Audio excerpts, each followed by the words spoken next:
Hello everyone, my name is Sumith. I am from first sem EC. My topic is word pairs, that is minimal pairs. Without wasting any time, let us begin with our introduction part.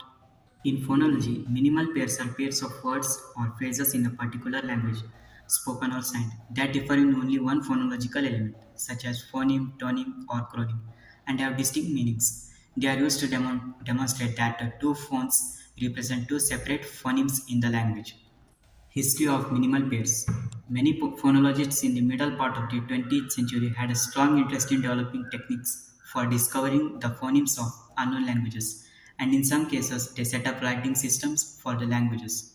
The major work of Kenneth Pike on the subject is phonemics, a technique for reducing languages to writing. The minimal pair was an essential tool in the discovery process and was found by substitution or commutation tests. Let's see an example. For English vowels, the pair let and lit can be used to demonstrate the phones in let and lit actually represent distinct phonemes. An example for English consonants is a minimal pair of PAT pat plus BAT bat. And in the above table, there are some examples demonstrating the existence of various distinct phonemes in English. I like to include a small story about minimal pair that shows an example how a minimal pair mistake can cause a problem. The story of an Australian pig farmer whose livestock were decimated by floods have been circulating on the internet recently.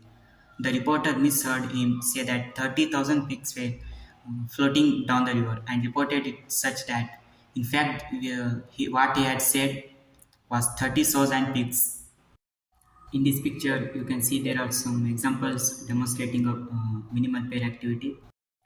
Phonemic differentiation may vary between different dialects of a language, so a particular minimal pair in one accent may be a pair of homophones in another. That means not that one of the phonemes is absent in the homonym accent, but only that it is not constructive in the same range of contexts. Now let's briefly discuss about types of minimal pairs. In addition to the minimal pairs of vowels and consonants provided above, there are some other types may be found.